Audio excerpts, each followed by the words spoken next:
Hello friends, welcome to my channel BA study. आज हम आपको दिखाने वाले हैं बीए पार्ट 3 के एग्जामिनेशन 2021 का ancient history, archaeology and culture का तीसरा पेपर। तो इस पर ऑलरेडी हम पूरा आपको सेकंड पेपर का ऑलरेडी हमने बता दिया, ये थर्ड पेपर है। हम पूरा आपको पेपर डिस्कशन करके बताते हैं कि मतलब क्या क्या चीज़ें होने वाली है, कैसे कैसे आपके एग्जाम में वो चीज़ें आती हैं। और उससे पहले हम आपको क्वेश्चंस दे देते हैं कि ये क्वेश्चन आपके एग्जामिनेशन में आने वाले हैं। तो अगर आपके भी एग्जामिनेशन हो रहे हो या होने वाले हो तो एक बार जाकर के चैनल पर विजिट जरूर कर लेना। आपको बहुत सारे इंपॉर्टेंट क्वेश्चन मिल जाएंगे जो कि आपके पेपर में आपको मिलते हुए नजर आएंगे। तो जाकर के एक बार चैनल पर विजिट जरूर कर लेना। आओ स्टार्ट करते हैं बीए थर्ड ईयर के एग्जामिनेशन 2021 के ancient paper archaeology and culture पर। इसका जिसका थर्ड पेपर का नाम है history of Indian religion thought, religious thought. Bharat का जो धार्मिक विचार है उसका इतिहास क्या है उसके बारे में आपको डिस्कस करना है इस पेपर में। एंड इस पेपर में उसी से रिलेटेड क्वेश्चंस आपसे पूछे जाएंगे। टाइम दिया हुआ है आपको 3 आवर्स का एंड मैक्सिमम मार्क्स आपका 100। अब आप बोलोगे 3 आवर्स, हमने तो 1.5 घंटे में पेपर दिया हुआ है। जी हाँ, आपने 1.5 घंटे में दिया हुआ है, बट जो ये पेपर बना हुआ था, ये बना हुआ था पेपर आपको मार्च अप्रैल में, क्योंकि आपके अप्रैल से एग्जाम थे। बट ड्यू टू कोविड-19 आपके एग्जाम नहीं हो सके। बट पेपर्स वही यूज किया जा रहा है, क्योंकि पेपर फिर से बनाएंगे, फिर से पूरा खर्चा लगेगा। तो वही वो सब चीज़ें अवॉइड करने के लिए वही पेपर यूज किया जा रहा है। एंड आपको जब आप क्लास में जाते हो तो आपको कुछ ना कुछ गाइडेंस दिया जाता है कि इतने क्वेश्चन आपको करने हैं, इस तरह से करने हैं। अगर आप हमारे रेगुलर व्यूअर हैं तो आपको पता होगा कैसे पेपर करते हैं। अगर आपने नहीं देखा है तो आप एक बार जरूर देख लीजिए, इस वीडियो को ही देख लीजिए, आपको समझ में आ जाएगा कैसे पेपर आपको करना होता है। अदरवाइज आपको क्लास में बताया जाता है, कभी कभी नहीं बताते हैं। तो ये वीडियो आपके लिए काफ़ी हेल्पफुल उस सिचुएशन में भी होने वाली है। तो 1.5 घंटे का पेपर होने वाला है। सबसे पहले जब भी आपको पेपर दिया जाए, चाहे जो भी पेपर हो, आपको सबसे पहले उसके नोट्स देखने, मतलब उसमें आपको करना क्या है, कितने क्वेश्चन आपको करने हैं। तो देखो, सबसे पहले कह रहा है attempt 5 question in all, 5 question पूरा करना है, जिसमें से question number 1 is compulsory and answer 2 questions, 2 questions का सेक्शन ए और सेक्शन बी से। सेक्शन ए से 2 क्वेश्चन, सेक्शन बी से 2 क्वेश्चन का आंसर देना है। All questions query equal marks. ये नोट्स जो दिया हुआ है किसके लिए? 3 आवर्स के लिए है ये नोट्स। लेकिन हमें तो मिल रहा है 1.5 घंटे, यानी कि कुछ ना कुछ तो चेंजेज होगा ही। 1.5 घंटे में आधा टाइम मिल रहा है, तो चेंज क्या होगा? तो देखो चेंज क्या हुआ है, आपका जो क्वेश्चन नंबर 1 है कंपलसरी था, कंपलसरी है अभी भी। एंड जो आपका सेक्शन बी और सेक्शन ए से 2-2 क्वेश्चन आपका कर रहा था, वो अब 2 क्वेश्चन हटा करके अब केवल 1 क्वेश्चन करना है। 1 क्वेश्चन सेक्शन ए से, 1 क्वेश्चन सेक्शन बी से। तो इस तरह से 1 क्वेश्चन सेक्शन ए से, 1 क्वेश्चन सेक्शन बी से और 1 क्वेश्चन ये कंपलसरी। टोटल 3 क्वेश्चन आपको करने हैं। अब अटेम्प्ट 3 क्वेश्चन हो गया, 5 नहीं। ओके, अब आओ देखते हैं आपको क्वेश्चंस किस तरह से दिया हुआ है। उसी तरह से आपको ये हिंदी में भी नोट्स दिया है कि अगर आप इंग्लिश में कंफर्टेबल नहीं है तो आप हिंदी में पढ़ करके समझ लीजिए। ओके, अब आपके सामने जैसे क्वेश्चन नंबर 1 जो आपका कंपलसरी है वो क्या होता है। तो देखो, सबसे पहले कह रहा है right note on each of the following in about 200 words, यानी कि जितने भी आपको टॉपिक्स दिए हुए इन टॉपिक्स पर 200 वर्ड्स में, 200 शब्दों में आपको लिखना है। कई बार आपको बता दिया जाता है कि आपको 200 नहीं बल्कि 100 वर्ड्स में ही लिखना है, क्योंकि ये भी आपको आधा टाइम करना है इसको। तो 2.5 क्वेश्चन हो सके, इसके लिए क्या किया जाता है, इसको भी 100 वर्ड्स में बोल दिया जाता है। तो जैसा आपको बताएंगे 100, अदरवाइज 200 वर्ड्स में आपको ये लिखना है। आपके पास इसका जो देख सकते हो ABCDE 5 टॉपिक्स है आपको, और 5 कंपलसरी है, इसको आप छोड़ नहीं सकते हैं। जैसे कि सबसे पहला टॉपिक आपको इसमें कह रहा है आपका अवतारवाद।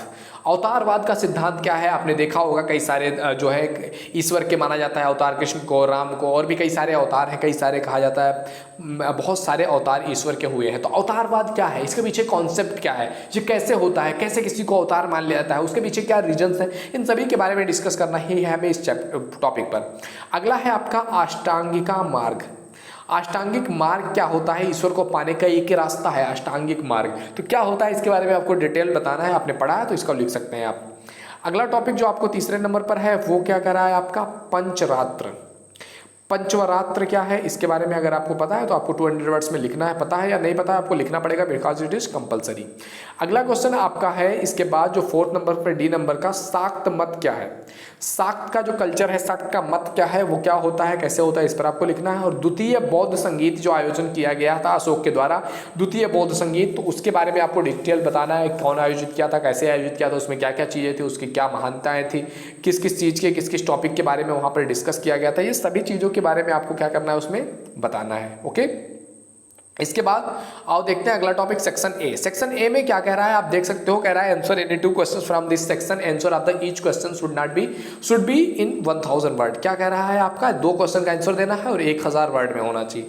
तो देखो हमको पता है, क्योंकि ये 2 क्वेश्चन कह रहा है आपके 3 घंटे वाले में, तो 1 क्वेश्चन हमें इसमें से करना है। ओके, अब देखते हैं आपके पास देखोगे 4 ऑप्शन होते हैं, जिनमें से 2 पहले करना होता था, अब 1 ही करना है आपके पास। तो आपके पास ऑप्शन की कमी नहीं है। जैसे कि क्वेश्चन नंबर 2 आपसे कह रहा है trace the origin and development of Vaishnavism in Indian ancient India.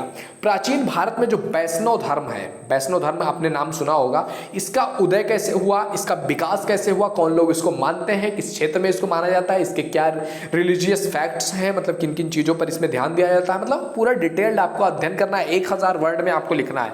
अगर आपको पता है, आपने वैष्णव धर्म पढ़ा हुआ है, तो आप इस टॉपिक को करके आप सेक्शन ए को खत्म कर सकते हैं। आपको कोई क्वेश्चन सेक्शन ए से नहीं करना है, केवल एक क्वेश्चन करना है।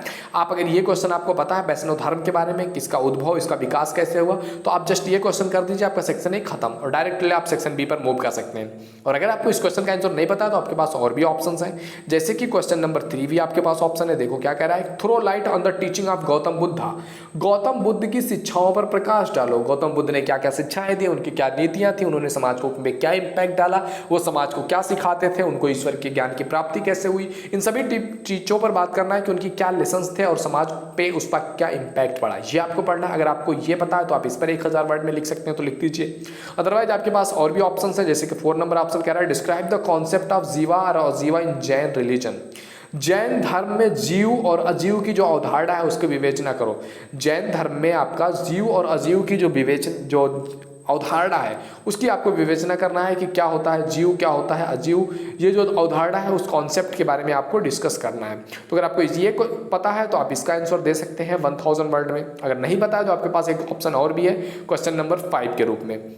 क्या कह रहा है, write an essay on the concept of bhakti yoga as inconcepted in the Gita. Gita में प्रतिपादित जो भक्ति योग है उसके स्वरूप पर एक निबंध लिखिए कि गीता के अनुसार भक्ति योग क्या है, किस तरह से भक्ति होती है, भक्ति में क्या क्या चीजें होती है, इन सभी चीजों पर टॉपिक्स पर आपको लिखना है। अगर आपको पता है तो आप इस क्वेश्चन का आंसर दे सकते हैं। तो इस तरह से आप देख सकते हैं question number 5, question number 4, question number 3 and question number 2, 4 question है। इन चारों में से कोई एक क्वेश्चन आप कर देंगे, आपका सेक्शन ए खत्म। इसके बाद स्टार्ट होता है आपका सेक्शन बी, जिसमें आपको क्या कह रहा है सेक्शन बी में कि answer any 2 question from follow, जो है जितने भी आपको दिए हुए 4 क्वेश्चन उनमें से 2 क्वेश्चन का आंसर 500 वर्ड्स में देना है।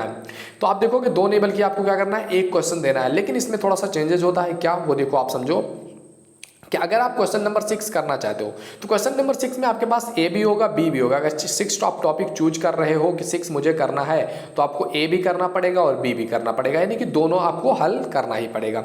तो देखो अगर 6 नंबर क्वेश्चन आपसे क्या कर रहा है, discuss the salient features of Mahatma Buddha, Mahayana Buddhism. Mahayana बौद्ध जो है उस धर्म की प्रमुख विशेषता। देखो जैनों में भी, जो बुद्धों में भी 2 महायान सोमयान तो 2 थे, तो महायान जो बौद्ध धर्म है उसकी प्रमुख विशेषताओं की उल्लेखना कीजिए।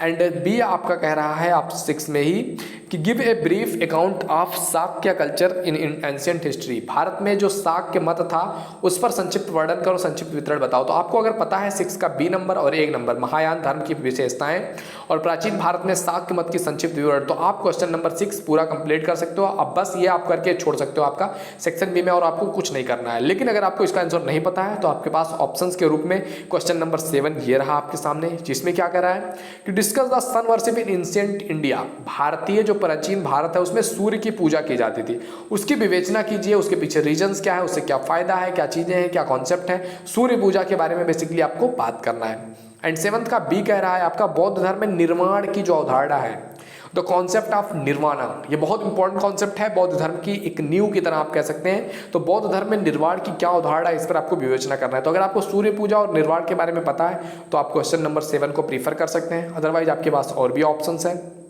जैसे कि क्वेश्चन नंबर 8। क्वेश्चन नंबर कह रहा है right A short note on the Kashmir शैव। कश्मीर शैव मत एक है, उस पर आपको संक्षिप्त वर्णन लिखना है। एंड बी कह रहा है आपका डिस्कस द जो है contribution of Buddhism to Indian culture. भारतीय संस्कृति को बौद्ध धर्म के योगदान का उल्लेख कीजिए कि भारतीय संस्कृति पर बौद्ध धर्म का क्या योगदान रहा है, इस पर आपको डिस्कस करना है। तो अगर आपको इन दोनों क्वेश्चन का आंसर पता है तो आप क्वेश्चन नंबर 8 को प्रीफर कर सकते हैं। अदरवाइज आपके पास एक और ऑप्शन है 9th नंबर क्वेश्चन के रूप में। क्या कह रहा है आपसे कि निम्न पे टिप्पणी लिखिए, वो क्या है, अनेकांतवाद। अनेकांतवाद मतलब ईश्वर अनेक है, अनेक को ईश्वर के रूप में जो है चीजें हैं वो, और आपका बंध मोक्ष जो है, बंध मोक्ष क्या होता है ये। अगर इन दोनों टॉपिक्स पर आपको क्लियर है तो आप क्वेश्चन नंबर 9 को लेकर के आगे बढ़ सकते हैं। एक क्वेश्चन आपको करना है, या फिर 9 कीजिए, 8 कीजिए, 7 कीजिए, 6 कीजिए। 4 ऑप्शन हैं सेक्शन बी में आपके, इन चारों में से कोई भी एक क्वेश्चन आप कर सकते हैं और इस तरह से आपका पूरा पेपर कंप्लीट हो जाएगा। ओके, तो आई होप वीडियो तुम्हें पसंद आया होगा। वीडियो पसंद आए तो लाइक जरूर कीजिए। पहली बार चैनल पे आप प्लीज विजिट द चैनल, आप जाकर के एक बार देखो कि कितना इंपॉर्टेंट है चैनल आपके लिए। ओके, मिलते हैं आपसे अगले वीडियो में, तब तक के लिए जय हिंद, जय Bharat, thank you, bye bye.